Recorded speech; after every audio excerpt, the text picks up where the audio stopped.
नाजरीन, drama serial सियानी में ज़ोहेब नवाल को फ़ौरन कमरे में लेकर जाता है। ज़ोहेब कहता है, नवाल होश में आओ, क्या हो गया है तुम्हें। इतने में डॉक्टर आ जाती है। ज़ोहेब कहता है, देखिए ना डॉक्टर साहिबा, नवाल को क्या हो गया है, अचानक से खड़ी खड़ी बेहोश हो गई है। डॉक्टर कहती है, आप फिक्र न करें, मैं अभी चेक कर लेती हूँ। कुछ लम्हों बाद डॉक्टर कहती है, फ़िक्र की कोई बात नहीं है, आपकी वाइफ थोड़ी देर में ठीक हो जाएंगी। आप इनके खाने पीने का ख्याल रखें और ख्याल रहे इनको कोई टेंशन ना हो। ज़ोहेब पूछता है, मगर डॉक्टर साहिबा, नवाल को क्या हुआ है। डॉक्टर मुस्कुराकर कहती है, बाज़ औरतों को पहली दफ़ा चक्कर मतली की शिकायत हो जाती है, बाज़ात बेहोश भी हो जाती हैं, मगर इसमें घबराने की नहीं बल्कि खुशी की बात होती है। मुबारक हो आपको, आपकी वाइफ प्रेग्नेंट हैं और आप बाप बनने वाले हैं। मैंने कुछ दवाइयाँ और फूड सप्लीमेंट लिख दिए हैं, बाकायदगी से इनका इस्तेमाल बच्चे और माँ दोनों के लिए बहुत मुफीद होता है। ज़ोहेब बहुत खुश था। बाप बनने का एहसास उसे खुद बच्चा बनने पर मजबूर कर रहा था। मैं बाप बनने वाला हूँ, अम्मी और अबू ये सुनकर बहुत खुश होंगे। नवीन और फ़ायज़ा आपी को जब पता लगेगा वो कितनी एक्साइटेड होंगी। मुझे ये इतला फ़ौरन घर देनी होगी, मगर पहले नवाल को तो देख लूँ, उसको सॉरी करना होगा। बेचारी मेरी वजह से कितनी हर्ट हुई है। कोई बात नहीं, मैं उसे मना लूँगा। ज़ोहेब नवाल को कहता, आई एम सॉरी नवाल, मुझे तुम पर हाथ नहीं उठाना चाहिए था, सारी मेरी गलती है, मगर अब हम माँ बाप बनने वाले हैं। कितना ज़बरदस्त एहसास है। तुम देखना, जब नन्हा मेहमान दुनिया में आएगा तो हमारा रिश्ता कितना मजबूत हो जाएगा, हम दोनों में कितना प्यार बढ़ेगा, हमारी जिम्मेदारियां भी कितनी बढ़ जाएंगी। तुम अपने आप को बिल्कुल रिलैक्स रखो, मैं तुम्हें छोड़कर कहीं जाने वाला नहीं हूँ। अब हम बहुत खुश रहेंगे। नवाल के चेहरे पर बच्चे की खबर का सुनकर दूर दूर तक खुशी के आसार नहीं थे। नवाल कहती है, तुम क्या समझते हो कि बच्चे के आने के बाद हमारा प्यार बढ़ जाएगा? ऐसा कुछ नहीं होगा। इनफैक्ट मैं तो अभी बच्चों वाले झंझट में पड़ना ही नहीं चाहती थी। कब में ऐसा हो गया मुझे पता ही नहीं चला। तुम्हें ज़्यादा एक्साइटेड होने की ज़रूरत नहीं है। ज़ोहेब कहता है, नवाल कैसी बातें कर रही हो, तुम्हें खुशी नहीं हुई? तुम माँ और मैं बाप बनने वाला हूँ, इससे बेहतर एहसास तो दुनिया में कोई और हो ही नहीं सकता। प्लीज़ तुम पिछली बातों को भूल जाओ, मैं तुम्हारी तमाम शिकायतें दूर कर दूँगा। हम घूमने जाएंगे, जैसे तुम कहोगी वैसे होगा। नवाल कहती है, जैसे मैं कहूँगी वैसे होगा। ज़ोहेब कहता है, हाँ तुम कहो, कहकर तो देखो एक दफ़ा। नवाल कहती है, तो फिर मेरी इस बच्चे से जान छुड़ा दें। अभी मैं बच्चे के लिए ज़हनी तौर पर तैयार नहीं हूँ, मैं ये जिम्मेदारी नहीं उठा सकती।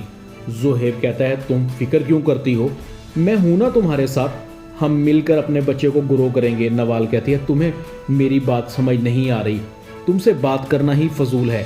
ज़ोहेब कहता है, बस तुम लेट जाओ, आराम करो, बेड से नीचे पाँव नहीं उतारने। कोई काम हो तो मुझे बताना, मैं हाजिर हूँ ना हर वक्त तुम्हारे लिए। नवाल दूसरी साइड पर करवट लेकर लेट जाती है। इधर किरण कहती है, अरे अम्मा, अब तो ये मुश्किल आकर यहीं बैठ गई है। रिजवान का बच्चा मर गया, इसको फ़ौरन घर से निकालने का बंदोबस्त करो। मुझे नवाल से कोई ख़तरा नहीं है, मेरी असल बर्बादी की जड़ तो उजाला बनेगी। इसको धक्के देकर घर से निकाल, या फिर रिजवान जैसे ही किसी ऐरे गहरे को देखकर इसका ब्याह कर दे। नुसरत आरा कहती है, ना तू क्या समझती है, मुझे क्या उजाला इस घर में अच्छी लग रही है, जहर लगती है जहर। और तूने देखा नहीं उस लंबू को, गिट्टों में अकल है, मजाल है अपनी साली और बीवी के खिलाफ एक लफ्ज़ भी बोला हो। पता नहीं दोनों बहनों ने बख्तियार को कौन सी पटियां पढ़ाई हैं, जब से उजाला को लेकर आया है मजाल है मुझसे सीधे मुंह बात भी की हो। हर वक्त बीवी के चरणों में बैठा उसकी माला झपता रहता है। मगर तू क्यों फिक्र करती है, तेरी माँ नुसरत आरा जिंदा है, उड़ती चिड़िया के पर गिन लेती हूँ। और ये महारानियाँ क्या समझती हैं, नुसरत आरा से पंगा लेकर सुकून से रह लेंगी। बस तू इंतज़ार कर, उजाला का तो मैं ऐसा बंदोबस्त करूँगी कि मौत भी मांगेगी तो मौत भी नहीं मिलेगी। किरण कहती है, अरे अम्मा, तूने इसको घर में दाखिल ही क्यों होने दिया, इसको धक्के देकर घर से निकाल देती। नुसरत आरा कहती है, तूने देखा नहीं, मैंने तो बहुत रोकने की कोशिश की थी, मगर दंदनाते हुए दोनों बहनें कमरे में चली गई। जैसे इसके बाप का घर हो, वैसे इतनी भी तेज़ी अच्छी नहीं। कमबख्त मारियाँ, इस घर में हिस्सा निकलता है इनका।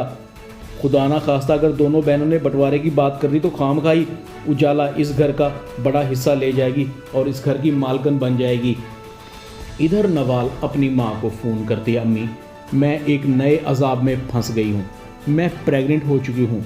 नवाल की माँ कहती है, नवाल वाकई ये तू सच कह रही है? तूने बहुत खुशी की खबर सुनाई है, तेरे डैड सुनेंगे तो सच में वो भी बहुत एक्साइटेड होंगे। नवाल कहती है, अम्मी तेरी बेटी की जान अजाब में फंसी हुई है और तुझे खुशियाँ सूझ रही हैं, मुझे इस मुश्किल से निकाल, मैं अभी माँ नहीं बनना चाहती। नवाल की माँ कहती है, बेटा तू माँ तो बन गई है, रह गई बात जिम्मेदारियों की, इनसे कब तक जान बचाएगी? शादी के बाद हर औरत की ख्वाहिश बच्चे ही होते हैं, देखना ज़ोहेब से भी तुम्हारी सब शिकायतें ख़त्म हो जाएंगी। बच्चों के बाद तो मर्द और औरत का रिश्ता पहले से कहीं ज़्यादा मजबूत हो जाता है। और ये बात तुमने मेरे सामने तो कर दी, ज़ोहेब और उसके घर वालों के सामने तो बिल्कुल भी ना कर देना। ऐसी लड़कियों को बहुत मायूब समझा जाता है, बस तू खुश रहने की कोशिश किया कर। ज़ोहेब तेरा ख्याल तो रखता है ना? नवाल कहती है, जी अम्मी। इधर ये खबर ज़ोहेब अपने वालिदैन को देता है। ज़ोहेब के अम्मी अब्बू बहुत खुश होते हैं, कई दिनों बाद कोई खुशी की खबर आई है, बच्चे होंगे तो घर में रौनकें आएंगी। शमशाद बेगम कहती है, ज़ोहेब अब सारे फजूल काम ख़त्म, अब अपनी बीवी और बच्चे पर ध्यान दो। ज़ोहेब कहता है, जी अम्मी आप फ़िक्र ना करें। ज़रबाब कहता है, मुझे तो ये सुनकर खुशी का एहसास हो रहा है कि मैं ताया बन गया हूँ। ज़रबाब ज़ोहेब को मुबारकबाद देता है, मगर इस सारी सेलिब्रेशन में नवाल सबको घूर घूर कर देख रही थी। मेरी जान अजाब में फंसी हुई है और ये एक दूसरे से गले मिल रहे हैं। शमशाद बेगम कहती है, अरे नवाल बेटा खुश रहा करो, मुस्कुराती रहा करो, इससे बच्चे की सेहत पर बहुत अच्छा असर पड़ता है, तुम्हें फ़िक्र करने की ज़रूरत नहीं है। ज़ोहेब के बच्चों को तो मैं खुद पालूंगी, अपनी आंखों के सामने इनकी तरबियत करूंगी। नवीन कहती है, ज़ोहेब का नन्हा मेहमान तो रात को मेरे साथ सोया करेगा, आखिर मैं भी फूफो बन रही हूँ, कोई मुझे तो पूछ ही नहीं रहा। सब ज़ोर ज़ोर से हंसने लग जाते हैं।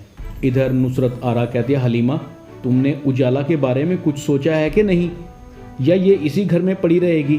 भाई इसकी शादी करो और घर से रुखसत करो, जवान जहान है, इसका गुजारा कैसे होगा? किरण कहती है, अम्मा ठीक कह रही है, जल्दी जल्दी उजाला की शादी हो जाए, वरना लोगों की उंगलियां उठेंगी, तरह तरह की बातें बनाएंगे। नुसरत आरा कहती है, ओए लंबू तेरे किसी ने होंठ सी दिए हैं, तू भी कुछ बोल, कोल्लू के बैल की तरह आंखें बंद की हुई हैं। बख्तियार कहता है, अम्मा बहुत हो गया, अब मैं किसी को भी उजाला की ज़िंदगी के फैसले नहीं करने दूंगा, वो अपनी ज़िंदगी के फैसले खुद करेगी और तुझे उजाला के मामलात में दखल देने की ज़रूरत नहीं है, समझी तुम? और किरण तुम अपने काम से काम रखा करो, अपने घर जाओ। बख्तियार ये कहकर चला जाता है। ये इस लंबू बेवकूफ़ को क्या हो गया, इतनी अकड़, हाय मेरे अल्लाह। हलीमा और उजाला भी उठकर चली जाती हैं। ड्रामा सियानी में इतना ही। चैनल को सब्सक्राइब कर दें, वीडियो को लाइक कर दें और बेल आइकॉन के बटन को दबाकर ऑल पर क्लिक कर दें ताकि आपको मेरी नई आने वाली वीडियो का नोटिफिकेशन फ़ौरन मिल सके। अपना ख्याल रखिएगा। अल्लाह हाफिज़।